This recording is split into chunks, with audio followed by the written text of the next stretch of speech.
Hello and a warm welcome. My name is Kelly and I'm part of Maximum Yield. For more than 20 years, Maximum Yield has been the go-to source of information on controlled environment gardening for the modern growing professional around the world. Just a reminder, today's webinar is being recorded and we will send out a link to the recording shortly after the presentation. Don't forget that this webinar is for you, the audience. Get your questions into the Zoom Q&A console as we go, and we will get to them at the end of the presentation. Today, we are proud to present Why Your Cannabis Marketing Sucks, 5 Pro Tips, presented by ThrivePOP, an award-winning cannabis marketing agency. It is now my pleasure to introduce you to today's presenters from ThrivePOP, Lindsay Griffith and Brittany Bankston. With that, please take it away. Nice to meet you guys, everyone that's hopping on. We'll let Brittany get into all about ThrivePOP to start us off. All right. So ThrivePOP, we are a woman-owned cannabis marketing agency. We help companies with an overall strategy of maybe just doing their social media, but also just planning the entire 12 months of the year and what we should focus on, and really focusing on that lead generation and getting you more money. Boom. My name's Brittany. I'm the vice president of ThrivePOP, and I work with clients as their strategist, where I'm leading that strategy for them, letting them know the best practice of how to implement these strategies, and really just being that client liaison of explaining it in layman's terms and just getting it done for them.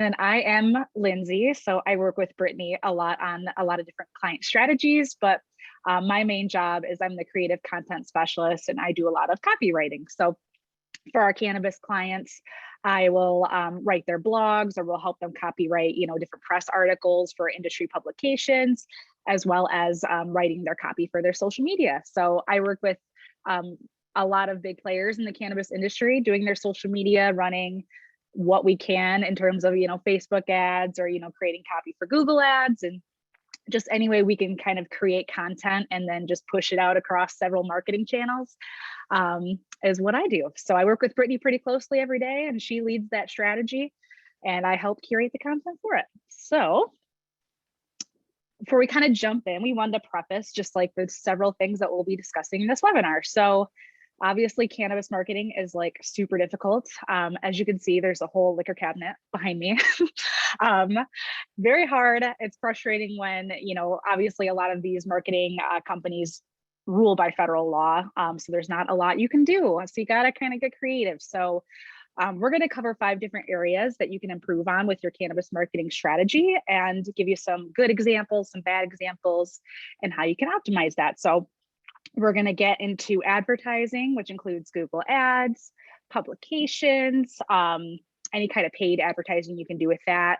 Social media, that's another hot one. How you can market your business organically on social with, all those crazy rules and regulations.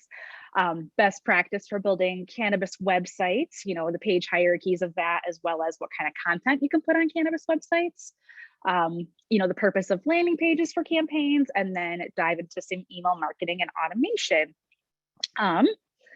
While we're talking about these two, you'll see like a little hashtag in the corner that will tell you which stage of the sales funnel that marketing tactic is a part of. So this sales funnel is tofu, mofu, and bofu, and they represent different stages of that buying cycle and where those marketing tactics come into play. So top of funnel, middle of funnel, bottom of funnel. That top of funnel is the marketing content that's going to be just general brand awareness, blogs, social media. And then once they kind of get aware of your brand, they start to move down the funnel and trickle down the funnel a little bit. And they go to the consideration stage, which is the MOFU stage, the middle of the funnel, which is webinars like this, email marketing, curating content for downloads. And then bottom of funnel is when they have kind of collected all the data they need to know, and they are ready to make a decision on whether they want to buy your product or service, which includes case studies, landing pages, and product demos. So knowing that, as we go through this presentation, just keep out for the little hashtag in the corner, and you'll see which stage of the buying funnel that we're talking about. So with that being said, I'll hand it off to Brittany to talk about advertising in the cannabis industry. All right. So advertising is difficult in the cannabis industry because you don't know what's allowed and what's not allowed. Well, we've made all those mistakes way back when, so we know the right way to do it so you guys don't get in trouble. There's a couple of different things that you can do, but one of the top thing that I like to get people on right away is Google Ads. That's easy lead generation for you right there. And like, here's just some branding statistics on Google is 73% of people who do B2B or business to business are using Google search. And those who are looking for like shopping online is 62%. So Google's definitely important. And here's just like an example of a good Google ad. So, you probably see these whenever you look for something, those top 3 links of what you searched for. And this is a good one because you can see everything is filled out. They have a good headline, they have their ratings, even average delivery time, a nice description of what they offer, and then links to their website. And why you want all this filled out is you're paying the same amount for, if it was just the headline, that let's take up as much real estate as possible. Why not? People probably are going to see that first one and click on that right away. But when you do a Google ad, you do want to kind of worry about optimizing it. What's my budget? And like, your budget really depends on what your business is and what keywords and everything. But kind of saying, what is the cost of a client? How much am I willing to spend to be able to figure that out? But you can see here is an example of a bad Google ad because it only shows that little snippet right there with the headline, some links, but no, not those expanded links. So it's not taking up as much real estate. The one good thing this does have is call. So you can see the number. So if somebody were to click that, it would start calling on their cell phone. And then you can record those calls so that you can listen to them later. And that also helps the sales process of, are the salespeople answering the phone in a good way to get people to actually talk to them, or are they just going to hang up? And you can kind of learn a lot from doing these ads. And here's an example of where the ad goes to. So when you're on the ad, you can see this is vertical grow racks. We're talking about vertical grow racks for indoor farming. If I were to click that, I better go to a page that talks about that. So we're saying right there, maximizing grow space, vertical farming right here. So they're less likely to run away from this page or anything like that. And we'll get into landing pages in a little bit, but really we don't want them to have a navigation because we want to trap them there and get them to fill out that free quote right away. And if you like scroll on this page, you're able to see more information, but we always want to redirect them back to that form right above the fold like this. And then publication ads, like this is an example one we did for FOS with maximum yield. You want to make it very straight to the point. Why do they care, basically? So this one, Jim Belushi, we had to show him off. That's awesome. FOS's lights are in that Growing Belushi show with him. So we wanted to make that a big point. And also we have a testimonial from Jim. So we should highlight that because people trust other people when they're talking about you versus you. They're not really gonna believe you if you're like, I'm the best marketing person out there. But if there's clients that tell you that, then they're more likely to believe you, especially when there's a face to it. And then we always want to have a QR code. The one good thing that the pandemic brought us back was QR codes. Now we're able to use those again so that people can take a picture of that, go to our landing page, which is all about the Jim Belushi case study, all the numbers surrounding that, and grow like them, fill out the form to see how you can do these types of things. And then there's also the information there, but you're able to track how many people scan that QR code and follow up with them. with that there. And just a pro tip, when you're advertising, focus on the problem. There's so many ads out there that are just like, we're ThrivePOP, we can help you. Cool. What can you help me with though? Like, you really want to show off, we solved this issue, or we can help with this, because they really aren't going to call you unless it benefits them, right? So you really just want to focus on how can you help those people, or what problem are you solving for them? Cool. Awesome. And then moving on to social media. I know a lot of cannabis companies out there, whether you're B2B or B2C, utilize several different social media platforms to push your brand, especially with the growing popularity of, Facebook, Instagram, LinkedIn within the industry.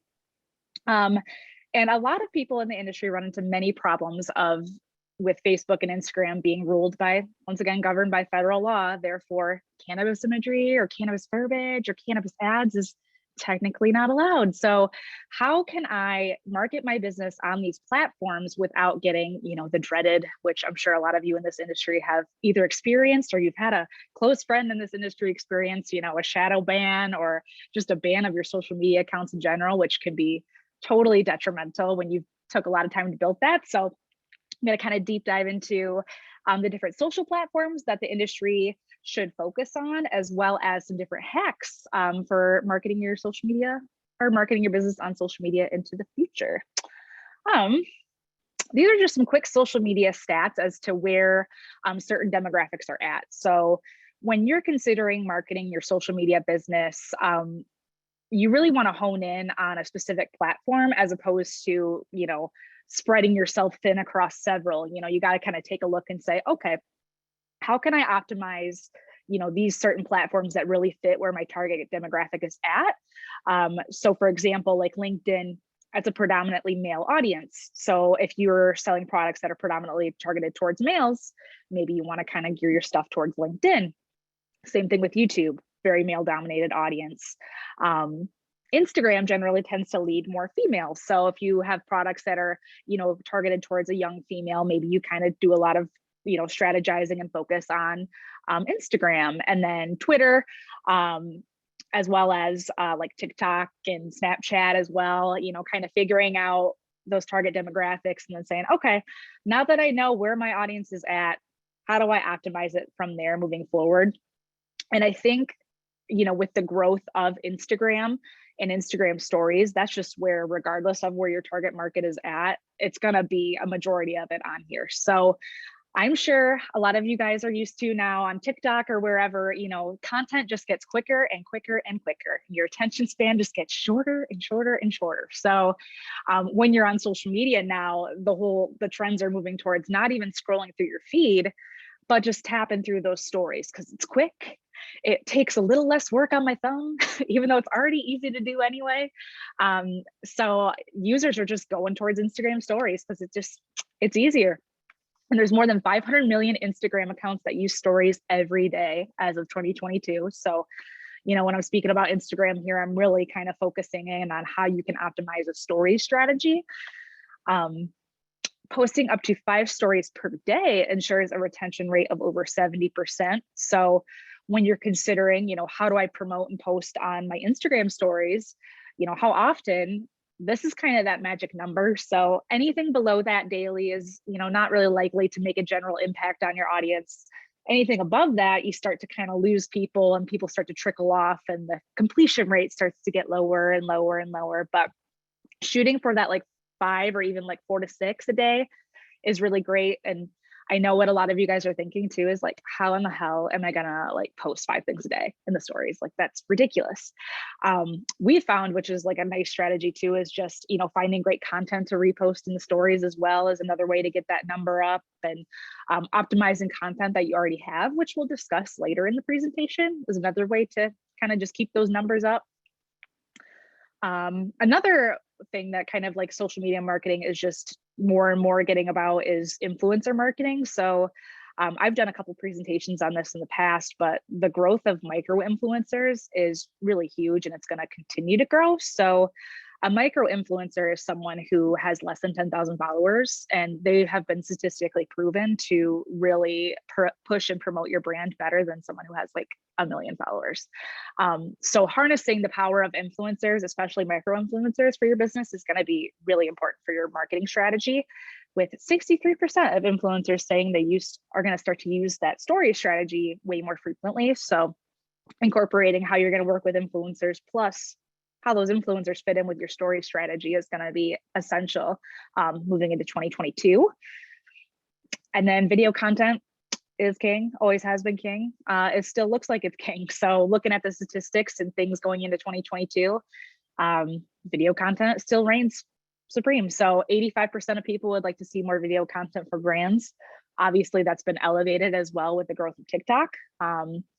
Instagram Reels is really trying to push people to use that platform as well. So, you know, anytime you use Reels, Instagram will make sure to reward you for it and push you up in the feed. And, you know, focusing on a strategy that has a lot of video content will get you far. So another stat on videos, you know, by 2022, online videos will make up more than 82% of all consumer internet traffic. So that just doesn't encompass social media too, that encompasses websites, you know, just any kind of video platform as well. But that's huge. And that's 15 times higher than it was in 2017. So obviously TikTok's a huge, you know, indicator player in that, but it's just going to continue to grow. And that pro tip is focusing on your content strategy. So I don't really like to tell people or clients in this industry to just keep throwing things at the wall and see what sticks. You really need to kind of hone in on that strategy, which is where me and Brittany work together a lot in terms of, you know, thinking, okay, what is the overall marketing goal of this content that we want to push out there? And then from there, trickling down almost like a tree, you know, what are the subsets of this goal and how does this content reinforce that message? So focusing on your content strategy and taking some time and just getting that organized will make your everything else just flow so much easier. So pro tip, focus on content strategy. And then with that, I'll hand it off to Brittany to talk about web, which kind of directly incorporates with a lot of social media. Yes, so with web, you really want to have your brand showcased on your website. And here's just some basic tips of how to increase that brand awareness on your site and have a site that people actually want to go through. So the hardest thing that people do is on their banner, or that, how you can see in this left-hand picture, that first thing that people get to, you need to keep their attention immediately. And that's difficult. How do we do that? The things that I tell people is tell them what you do and how you solve their problem immediately. So obviously this one, web design, cool. They can make me a website. I need a website. We know what the problem that they solve is from this. But you can also see they even have a call to action right there too. And it looks like it says read more. I would probably have it say get a quote or get started, to just say, hey, you want a quote right here? Here's what you get. And what we want to do is, like, this is what you call above the fold. So before you start scrolling, so we really want to show that all off above the fold, because a lot of people will just, if they don't see what they want to, what you guys do right here within like 3 seconds, they'll just click off. And then the importance of hierarchy. What is the most important thing we want to tell people on our website? So of course, the homepage. Usually I tell people your homepage should have every section of your website, but a little snippet so they can click to learn more on that. We call this like a magazine style, because as you know, like, people are on their phone. They want to just scroll with their thumb to see that and then can click if they're interested. They don't want to have to go to all these pages. That's annoying to have to go there and then be like, oh, that's not what I wanted. That just increases the risk of them bouncing off your site. And here's kind of the bad website examples. Very different polar opposites, but you can see the left side is super boring. It's just white with black text. Even just like the logo is super boring here too. No visual interest. There's one picture, but it's a very stock photo kind of picture. Doesn't really show who they are or anything like that. And now they have so many cool things you can put on your website, animations, mouse hovers, things that follow your mouse, a lot of cool stuff that can just add to that to keep people on your site, because they're going to see this, your mouse hover and be like, ooh, that's cool, and play with it. And we want people to stay on the website as long as possible. Then the one on the right is a little crazy, just too much going on. All these crazy colors. You don't know what to look at. Your eye does not know where to go. And there's a little trick you can do on this is you do have a picture of somebody, having them look at the call to action button increases. Everyone wants to look at that. Like, you know, when you're outside and you see somebody looking up, you're going to look up too, because you're saying, what are they looking at? So there's some things you can do with that, but you want to definitely calm it down a lot more than what's shown here. And here's a good website example. You can see it's way cleaner, but it's not boring. It shows what I want to know right off the bat. So what do? Okay, payments for infrastructure for the internet. There's a call to action to start right now, and you can see the demo of their product right there. So I can see, oh, that's really clean. I like how that looks. I want to learn more. And then also showing off the logos of the clients. Oh, wow, they work with Slack and Amazon. Those are huge companies. They must be legit. And especially if you can get testimonials from people to show off, people are like, really like to see that too. And then gating content. I'm sure everyone here hates when they want to download something and we all ask for your email, but sorry, that's me doing that and telling my clients to do that. But you want to do that so that you're not just giving this stuff away for free. You know, we worked hard on putting that stuff together, so we should reap the benefits of being able to email you later and talk to you about more marketing. And you can even segment it into, oh, they really like these ebooks on how to spend less money, or they like the ones on social media, and segment them towards those types of things. But you always want to be able to show them more educational things than just salesy me. And we do this like with ebooks, if it's a webinar, or if it's even like a technical spec stock. And we see people, our clients that add that to their site have a 90% increase in the form fills they get just from adding that. And a pro tip is the interactivity, like having those mouse hovers, having all of those cool things that can happen on your site. Maybe it's a calculator of how much space you can save with us versus the other guys, or things like that. Keeping people on your site is the hardest thing to do, but it's also the most important thing to do. Cool. All right.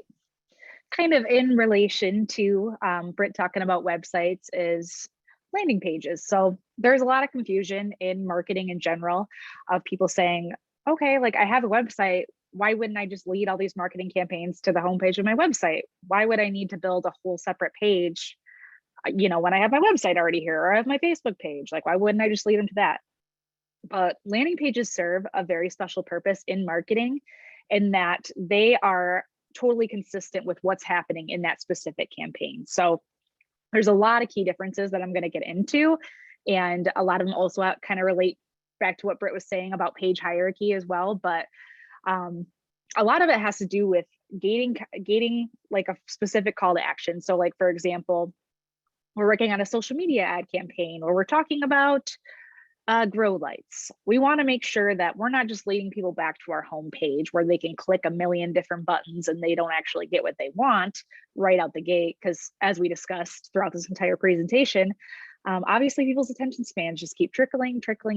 So you got to kind of just give it to them straight and give them what they want right away. Otherwise, any kind of work they got to put into that is too much. So the purpose of having that landing page is giving that customer, that potential client, exactly what they want right away, right out the gate. So running that same social media ad campaign, and instead we lead them to a landing page where they have information on that specific grow light that ad was about, that spoke totally to, a specific sector of the industry, that, all those keywords, exactly what they're looking for. It's consistent with what's exactly on that landing page. And then right above the fold is a form where you can either, that CTA could be get a free light plan, or, talk to us about our products, or whoever or whatever you're selling is going to be essential. So there's a lot of key differences like that, just keeping consistent with following people along in that marketing journey, as well as the landing page hierarchy. So we kind of talked about it, and Britt talked about it, in terms of a website, how do you lay out the structure of that website to get people what they want right away? Above that fold, having the most important information. So with a landing page, you're going to want to have that form just right out the gate in terms of how you're going to want that person to convert. Alongside that form too, you'll have a headline that's consistent with that ad campaign that brought them there. So, if you're selling CBD products and, CBD that relieves pain is the ad that they clicked on. Oh, you want to make sure that same ad copy is present on the landing page to stay consistent. So it's reinforcing that brand message. It's reinforcing what you're trying to get that potential customer to do. So once you got that headline, you'll kind of have like a little paragraph or a couple sentences that explain, how that CBD helps you, or how that relates to the problem that you're trying to solve for this potential customer.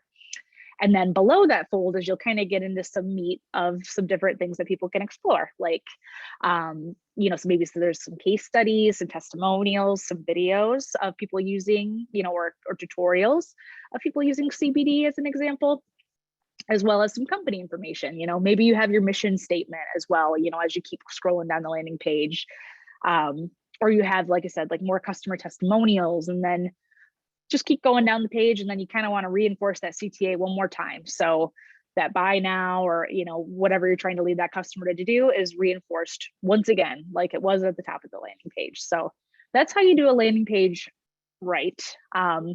Improper landing page would be something that just didn't capture someone's attention and someone's information right out the gate. So keep that in mind when you're building these pages. And one's kind of like relating back to, social media, web, and advertising, these landing pages are extremely important because they reinforce that brand's messaging. So keeping those messages the same across, that marketing journey is going to be very important. So that's the pro tip for that. And I will let Britt talk about some email marketing. All right. So email marketing automation is my baby. That's my favorite thing to do and talk about. And we do this for B2B, business to business, and B2C, business to consumer. Personally, business to consumer is way more fun because you can do a lot more of the salesy coupon type of emails. But I'll kind of get into those things. So one of the best things to do for your email marketing and automation is drip marketing. So drip marketing is basically you have a blog, say it's 5 reasons your cannabis marketing sucks, for chance. And what you can do is say week 1, tip 1, week 2, tip 2, and just line that all out once a week. So they're not getting the whole thing at once, but they're getting used to this weekly tip. And I want this to be every week of the year. They're getting an email at least once a week that's educational, and so they can learn about that. And when they see that, you bring them to the landing page to get them to learn more about that one tip, and they can fill out that form. Well, you guys know what you're talking about. You're super smart. Let's get working with you, we want you to do our strategy because you obviously know what you're talking about. So, and that's with anybody can do that. We do that with all of our clients, and it just helps them to see you as the expert and you're the smartest person about your product and your service. And really, with drip marketing, the best part about it is you're really just repurposing content. That's the biggest thing you can do. And then you're not stressing out about how they expect me to make all this content. I'm only one person. So basically what we do is, all right, let's start with a blog. This blog can now be an ebook. This ebook can now be an email and a drip campaign. It can be a webinar. It can be a social drip campaign. We can make an infographic. We can do a podcast on it. It just really, spiders out from there of all the things that you can do. And you can even start making video content with that. So there's just an endless supply. And marketing automation is what we use is Hubspot or Hubspot certified. And really kind of like that funnel that Lindsay was talking about, it has these 3 stages of how you want to get people to convert. So the first is attract, just like that top of funnel where we have to get them to at least click on something, get to see our brand and kind of learn a little bit about us slowly. They're not quite there yet. They're not going to fill out a form, but they at least have heard of us. And then we want to engage them. So we want to say, do a webinar with Max Yield to get them to talk to us, see how we can help them or how we can work together, maybe give them some free tools and tips. And then lastly, we want to delight them. Okay, those things were very cool. They know so much about all this stuff. I need to work with them. I'm happy with them. And just is this circle, just like that. And HubSpot, what and why you need it. HubSpot is technically a CRM. I don't like the word CRM. I feel like it's a dirty word a little bit because everybody is like, oh, CRM, I have that. But it's so much more than that. I call it a CRM on steroids. So you're able to have all of that where you have your contacts in there. You can see how many sales you made on your website, or if you're doing a quote base, then you can see where all your deals are at, what stage, how much money is in the funnel, all that kind of stuff. But it kind of ties sales and marketing together, which from our experience, that's the thing that everybody has an issue with. They can't get the sales team to play nice with marketing, but this puts it all together. So you're kind of helping the sales team of, oh, you did this with the deal. Well, I did this automation so that it makes your job easier. And then the sales team starts to trust you more and lean more on you for those things. And then you just have all your marketing tools in there. You can do your email marketing right through HubSpot, your social media analyzing, see all your metrics. I can see Brittany was on the ThrivePOP our work page. She went there 5 times. She must really be wanting to do some design because she keeps checking out what we're doing for other people. So you can see specifically the people and what they're doing on your site, which then makes it easier of when the salesperson does get that lead, oh, they went to all these pages, so they're interested in this specific product or service, and really can just see a really big insight into that. And then it really is this salesperson that does not call in sick or take vacation, is working 24/7 of they're on this page, send them an email. They like this product. Let's give them a 10% off coupon if they went to that page 10 times. And those abandoned cart emails that I'm sure everybody gets from Amazon, and they're annoying, but this is more, I like to make it not as salesy. But that's where this all comes from. And pro tip, you don't have to reinvent the wheel. You can use a blog you already have, or you can use Maybe you have a white paper or a case study. Maybe you have 10 case studies.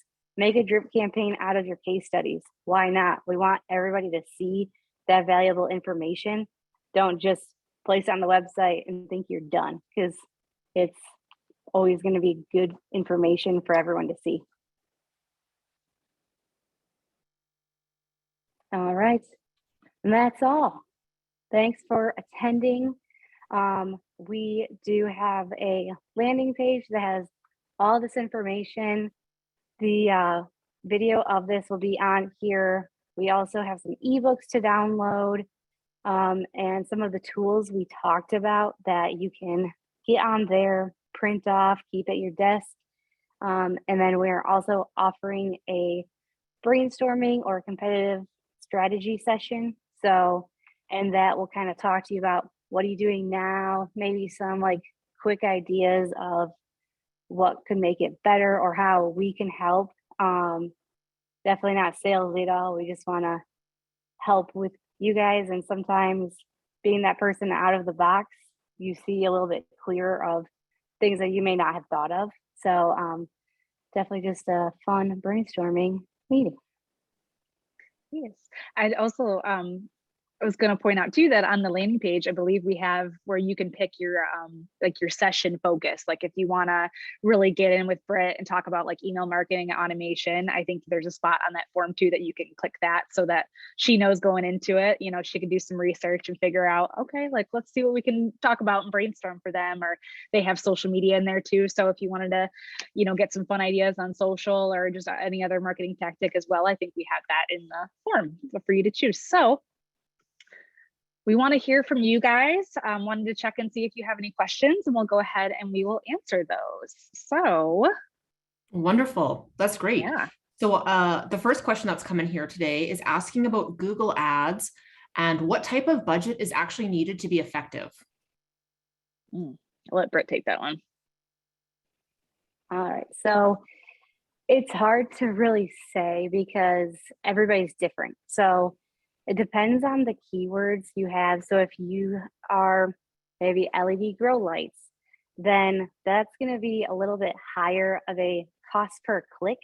So each keyword costs a certain amount based on how popular it is, how many people are doing ads for that. But if you guys are interested in getting a budget for you, you can fill out that form and we can get you just a 3-tiered kind of idea of what you should spend. And it will also say, if you spend this much, this is how much you should expect in how many form fills you get or how many conversions. So that kind of helps estimate for you guys what you should expect.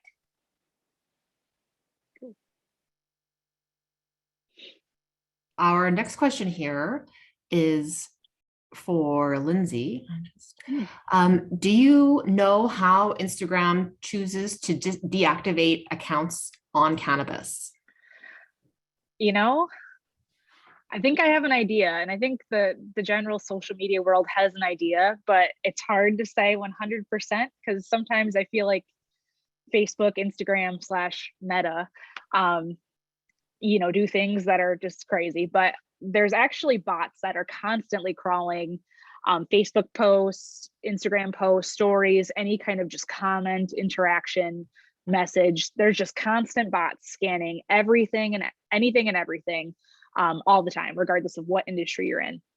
So I've seen Instagram and Facebook take some leniency towards those like terms. So like obviously the posting of illegal recreational drugs, which is technically in the eyes of the law is cannabis, they're letting a lot of cannabis imagery slide. However, on like organic social posts, however, we're finding that if you incorporate any of that imagery or verbiage in any ads, like if you're going to do a Facebook or Instagram ad and you're incorporating, you know, pictures of cannabis with a landing page or, you know, ad copy that also says cannabis, that's a quick way for Facebook to review your account or Instagram to review your account. And then suddenly there's eyes on you that are like, okay, they technically broke one of our rules and regulations. Let's keep an eye on them, or let's get rid of them.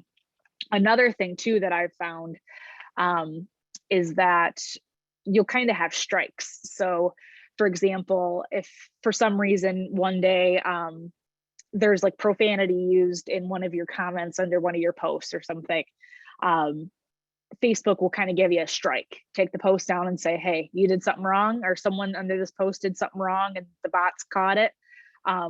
You're on strike one. Like strike two, we're warning you again, you're this close to getting banned. Strike three, you're done. I've typically found before you get that dreaded ban, that most accounts usually receive some sort of notification or warning before that happens and gets to that point. It is pretty unfair because it seems like Instagram sometimes picks and chooses what's good and what's allowed and what's not. But I could say too, just for anyone wondering, LinkedIn has been a huge growing audience for the cannabis industry because its moderation isn't as heavy on it. And they've been a lot more willing to hear out cannabis professionals with posting their kind of content. So, there's no real clear concrete evidence as to what gets you banned, because technically all of it should get you banned according to their rules. But doing what you can to stay safe and not using a ton of ad verbiage that has that, as well as focusing a little bit more on sometimes posting on LinkedIn might be a good avenue for that. But yeah. Great. This next question is for Brittany. How many emails per week would you consider oversaturation? There's a lot of controversy on that. There's a guy that we listen to a lot, Jay from World Data. He's got awesome tips on email marketing. And he says that you should be doing 10 to 15 a week, which I know everyone's sitting at their computer with their mouth open because that's insanity. But I typically at minimum do one, at most I would say 5, but it depends on what they are too. So, you don't want 5 emails a week on buy from me, right? That's annoying. I'm going to unsubscribe from that. But if it's educational content, like maybe it's 2 tips a week, Tuesday, Thursday, maybe Wednesday is a little sales push, and Friday is a product spotlight, I'll probably be okay with that because you're not annoying me with the same information or just trying to get me to buy from you.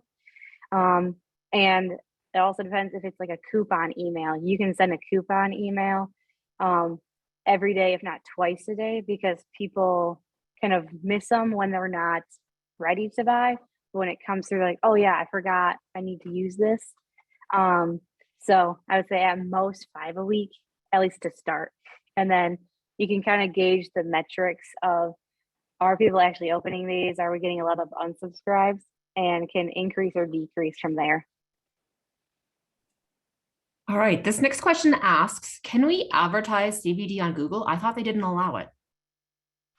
So you can not really advertise CBD and cannabis consumption on there, but you can trick the system of kind of using specific words to get around it. And what's nice with Google is that they'll just say, hey, we paused this ad because it said something about drugs, paraphernalia, blah, blah, blah. Cool. Like, it won't shut down your account or anything. Then you just know, okay, I got to rewrite that. Like Facebook and Instagram ads are way more intense, where if they see that you tried to do a cannabis ad, they'll just shut down your account. So, and even if it's just an image with it, they will shut it down. But that's why I lean more towards Google, because they give you a little more leeway of fixing that versus just shutting everything down. Thank you. This next question is for Lindsay. Regarding Facebook and Instagram, when you are using a target audience, what are the best demographics to look for? Well, that is completely dependent on what product or service you're trying to sell. So, for example, if you are doing B2C and you are a dispensary, you might consider your audience pretty split down the middle. Like, we're kind of advertising to a local audience for our dispensary, male, female, 21 and up, whoever you are, there's something here for you. It depends too, because if you're, kind of focusing on that local advertising side, maybe you take a, more focus on Facebook, and because Facebook's really good at, being able to tag locations, focus on, local groups, local chambers of commerce, stuff like that. However, they also can get kind of tricky too with what kind of groups you can post in and what you can do for that. But it really is just dependent. So LinkedIn, how kind of we discussed earlier in the presentation, LinkedIn has a predominantly male audience, older male, 36 and up is usually the audience demographics that's the most active on there. So maybe if you are in the cannabis manufacturing side of things, there's a lot of connections and people who are on the LinkedIn side of things. Now, also too, LinkedIn, like I said, with the ads is also way more accepting of you advertising cannabis or cannabis businesses on LinkedIn too. So if you're kind of in a more sales realm or a manufacturing, industry within cannabis, LinkedIn might be your best bet. Instagram is also pretty split down the middle. However, it does skew more female. So if you are marketing products that are like CBD for pain relief, or, for cannabis consumption for women for this or that, there's a lot of ways you can promote that on Instagram as well. So just knowing, kind of understanding your product better, and that might even take you doing some market research to begin with, of being, in your local community or, worldwide, of just being like, okay, who is my product for my competitors? Who are they targeting and where do I need to be? So it just depends. I believe what we'll do is when we do any kind of competitive analysis, if you guys do that and you go to that landing page, you can click that social media audit. And what we'll do in those situations is once you submit for that social media audit, we'll go ahead and look at what your competitors are posting on social and how they're targeting people. So that kind of gives us an idea too of, okay, like people who sell the relatively same product, who these people want to compete with, they're doing stuff like this, and maybe we got to consider how you guys can be up there and elevated on that level. So yeah, long answer short, it really just depends on who you're trying to target. Thank you. This next question is for Brittany. How about LeafWire as compared to LinkedIn? Well, LeafWire is a little bit newer. So it's definitely something that, you should be on and be posting on. But because it's newer, there's not as many people on there. So you're definitely going to see a lot more impact right away by using LinkedIn. But on LeafWire, I would still try to post like at least 1 to 2 times a week, just to, build up the content you have on there when people move over there. But it's still in like its infancy stage where, there's just not nearly as many people you can spread your brand awareness to. I would say too, on LeafWire, it seems like a little bit more of a solicitive like type website or type platform where it's more salesy. So it's kind of more like sale to sale interaction, as opposed to LinkedIn, which has become more just like overarching business industry, not as super pushy salesy as what it used to be, at least. So that's what I've seen too on LeafWire for different clients. Great. This next question, Lindsay, sort of draws back on one of the earlier conversations we had here. What suggestions or advice do you have to give someone whose Facebook ad account was permanently shut down on their CBD business? Oh, that is the worst when that happens. So after working in this industry for years, you find the little hidden things in Facebook that make it life so much easier. But there is actually Facebook support out there. Believe it or not, it exists. It's not up front. It isn't in the forefront of any kind of anywhere on the front end, back end of Facebook. It's actually available through a Facebook support chat, and getting there is ridiculous. I don't even know how I got there. And if any of you guys are even in Facebook, I know you know what it's like when you're like clicking this and it takes you there, but you're like, wait, how did that even relate to that? And but there is a Facebook support link. And if you Google Facebook chat support, it should be able to take you there. And then from there, you're actually able to submit a case. So when you submit those cases, you can pick which account that you're talking about that you're on.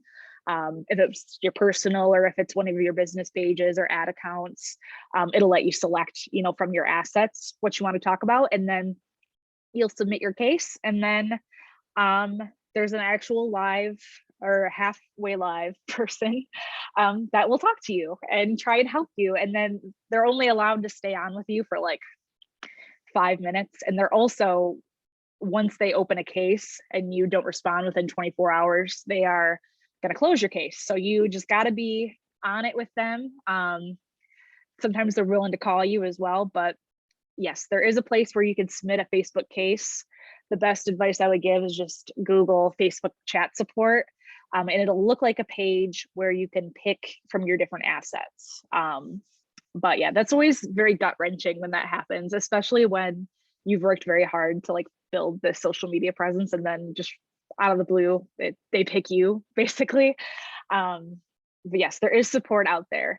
And if you need ThrivePOP to help, we've helped companies with kind of regaining some social back or helping them with what we can as well. Thank you. This next question here is for Brittany, and it's regarding landing pages. Is using the straight product pages where you can add the products right to the cart a good strategy? There is some debate on that. That's what a lot of companies do. I personally would have it go to a landing page still.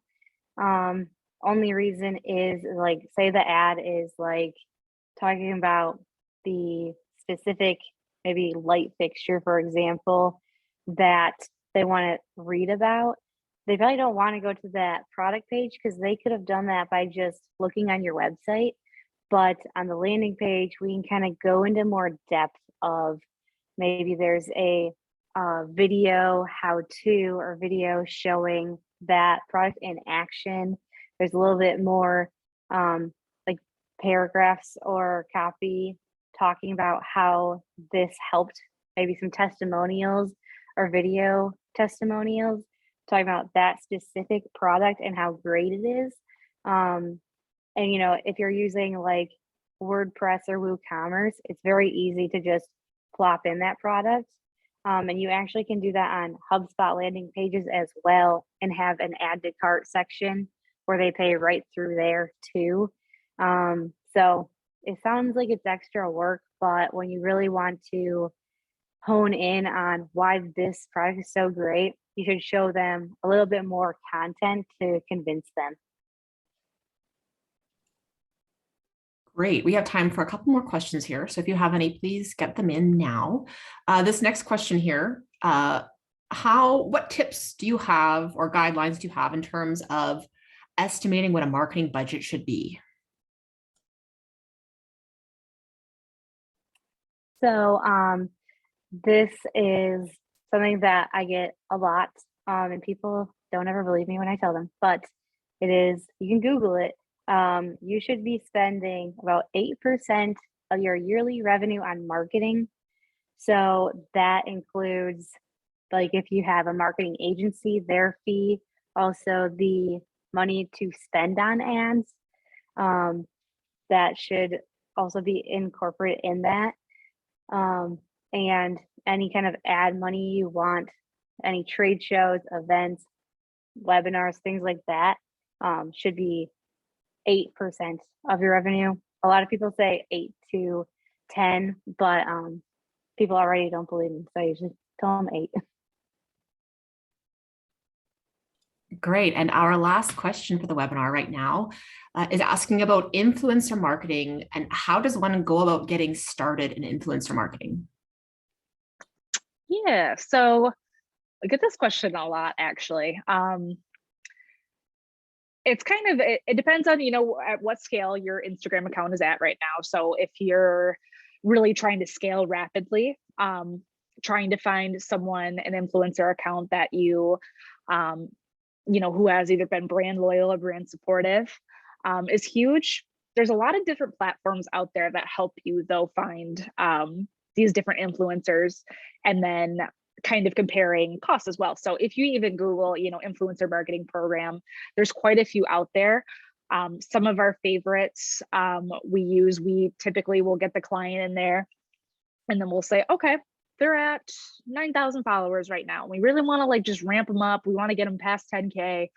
How do we, what influencer do we shoot for that will just get us massive, follows right now and just, gear towards that. So we'll use these programs and we'll insert, this client profile, and then it'll kind of cross-examine from several influencer accounts at different levels as to what they can do for us. And also a lot of influencers most of the time will actually list themselves amongst these programs. So there's a lot of different affiliate marketing companies that these influencers will list themselves with. And when they do that, they actually sign away, okay, here's my Instagram account, here's all my statistics.